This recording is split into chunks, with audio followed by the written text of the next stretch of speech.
Me alegra mucho que estés aquí. A mí también me alegra. En serio, pareces como si no estuvieras cansado en absoluto.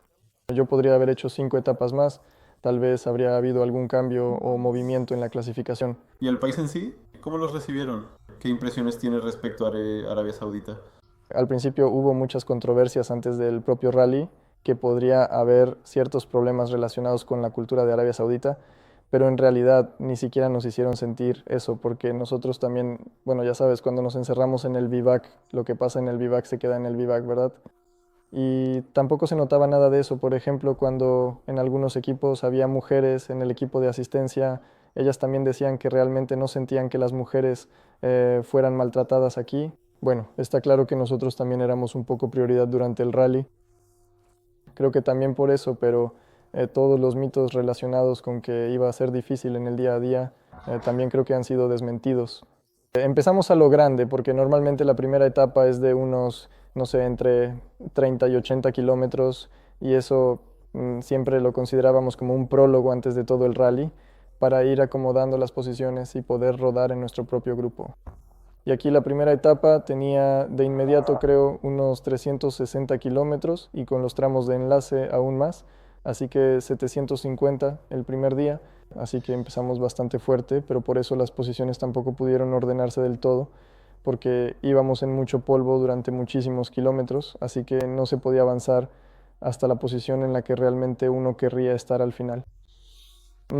Y en cuanto al terreno en sí, estaba cambiando todo el tiempo, porque al principio del rally era muy técnico, íbamos sobre piedras, ríos secos, por montañas, algunos cañones, y la segunda semana se volvió más arenosa, con dunas, arena y tramos muy rápidos, hacia unos 170, 175 kilómetros por hora. ¿Y qué tal los aficionados? Porque Sudamérica es muy apasionada, pues allí se notaba que la gente realmente vivía ese rally. ¿Aquí también había aficionados tan fanáticos o solo los que vinieron de fuera del país? Aquí hubo un poco de sequía con los aficionados, porque justamente en Sudamérica, incluso les mostré ahora a los chicos un video de la entrada a Bolivia. Allí, de verdad, durante 50 kilómetros la gente estaba todo el tiempo al borde de las carreteras y eran multitudes. Allí había en total medio millón de personas en ese tramo y aquí, bueno, realmente había muy pocos aficionados. A mí me vino a ver un pequeño grupo de aficionados polacos de Kielce y luego, en el vivac, todos los polacos preguntaban quiénes habían venido y a quién se le había ocurrido venir, y ellos estaban allí precisamente con banderas polacas en las etapas. Eso es bonito, ¿verdad? Porque además durante toda la etapa íbamos realmente con animales del desierto. A veces nos encontrábamos con 2 camellos en la ruta y de repente una bandera polaca, y eso la verdad estuvo muy bien. El propio Dakar, en cuanto a la organización, se podía notar la diferencia entre lo que era antes y lo que es ahora, especialmente en lo que respecta a los problemas logísticos o no logísticos. ¿O simplemente era el mismo Dakar de siempre, solo que en un lugar nuevo? En cuanto a la organización y la logística, creo que el organizador lo tenía todo bastante bien previsto. Nadie tuvo ningún problema para llegar de un vivac a otro. El propio organizador proporcionaba la misma estructura en cada vivac y tampoco tuvo ningún retraso en eso. Había servicios de catering, servicios médicos y también algunas oficinas de prensa. Todo estaba en orden. Y el propio rally, en comparación con otros Dakar, en realidad toda la organización era exactamente igual, solo que cambiamos la ubicación a Arabia Saudita. Pero decías que fue rápido. Fue rápido, sí, en la segunda semana creo que ni siquiera el propio organizador lo había previsto, que tanto los coches como nosotros iríamos tan rápido, porque bueno, en otros rallies, incluso en los del Mundial, a veces durante todo el rally, como mucho 1 o 2 veces alcanzamos 170, 175. Sí, aquí hubo un tramo donde, bueno, había una recta, por ejemplo, de 15 kilómetros, donde todo el tiempo llevaba el acelerador a fondo. Después de 15 kilómetros había un leve cambio de dirección, unos 30 grados a la derecha, donde en realidad no tenía que soltar el acelerador y todo el tiempo iba a 160, 165, 170, 160, dependiendo de en qué tipo de terreno estaba, si el neumático tenía mucha resistencia o no, pero a mí me gustaban esos tramos rápidos. ¿Te gustaba eso? ¿Y qué te parecía el hecho de que les entregaran los roadbooks justo antes de los tramos? ¿Sabes? Para todos las reglas eran las mismas. Obviamente no podías revisar ese mapa y ver dónde estaban los momentos más difíciles, porque a veces solo con mirar el mapa puedes darte cuenta de dónde puede ser complicado y marcarlo para concentrarte más en el roadbook. pero para todos las reglas eran las mismas, así que simplemente teníamos más tiempo de descanso el día anterior. Ujú. ¿Y eso marcaba alguna diferencia? Porque sabemos que antes había mapmen en los equipos de fábrica. Todavía los hay. Solo que ellos se benefician de ellos cuando tienen el roadbook el día anterior, ¿verdad? Pero ahora, como el roadbook se entregaba por la mañana, no lo utilizaban. Y en mi opinión, esas diferencias en algunos tramos se redujeron. ¿Eso afectaba la seguridad de los participantes? El hecho de que no tuvieras el roadbook antes. ¿Qué opinas? En mi opinión, el roadbook estaba muy bien hecho. Le rendisteis homenaje a Paulo y hubo un día de pausa. Sí. Y en mi opinión, ese día de descanso fue necesario para todos, porque lamentablemente toda la cabeza de carrera, incluido yo y algunos pilotos detrás de mí, presenciamos esa situación. Yo vi la situación cuando estaban reanimando a Paulo, vi que Toby estaba allí sentado y se notaba que estaba destrozado.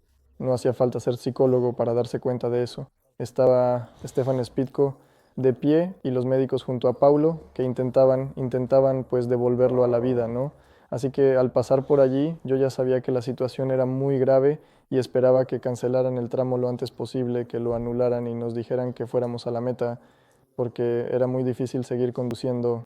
De verdad fue muy difícil recorrer esos siguientes 230 kilómetros, creo, con la conciencia de que alguien, digamos, igual que tú en una moto, pero incluso con mucha más experiencia, un piloto tan rápido, pues ya no está vivo, porque justo iba por el mismo camino que tú deberías recorrer y ya no está. Así que esa situación fue sumamente difícil. Además tuve la mala suerte de que vi un poco demasiado y sin duda ese día de descanso que el organizador dio le sirvió a todos. Sé que ustedes en el campamento viven todos juntos. Se sentía la tensión en onda cuando Brabec conducía y sabemos que el año pasado también ya estaba celebrando antes de tiempo, pero el motor ya... Durante 2 años seguidos fue así, que él ya estaba celebrando antes de tiempo y justo 1 o 2 etapas antes del final, pues la onda de repente dejaba de funcionar. Así que yo personalmente hablé con él tanto antes como después del rally y le deseé la victoria, a pesar de que siento bastante simpatía por KTM y los chicos de ese equipo. Así que Ricky realmente se merecía esa victoria porque ya llevaba liderando 2 etapas, 2 rallies seguidos y al final una avería que en realidad no fue culpa suya lo dejaba fuera de la lucha por la victoria. Y aquí de nuevo demostró que fue constante en su conducción. En realidad, él no ganó muchas etapas en este rally porque en total ganó 2 o 3 etapas. Solo que alguien dijo una vez algo muy sabio sobre este rally, que aquí no gana el más rápido, sino el mejor. Y eso se cumple en este rally.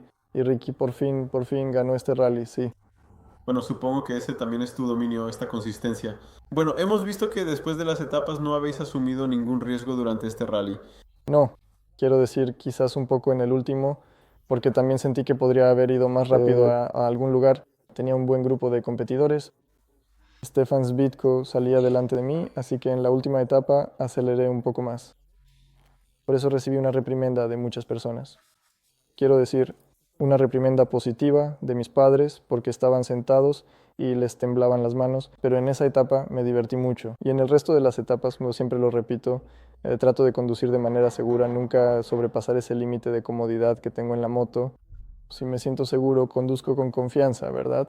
Recuerdo lo que me dijiste antes del rally, donde se puede ir rápido, ve rápido y donde no se puede, ve despacio, ¿verdad? Y así fue más o menos como pasó.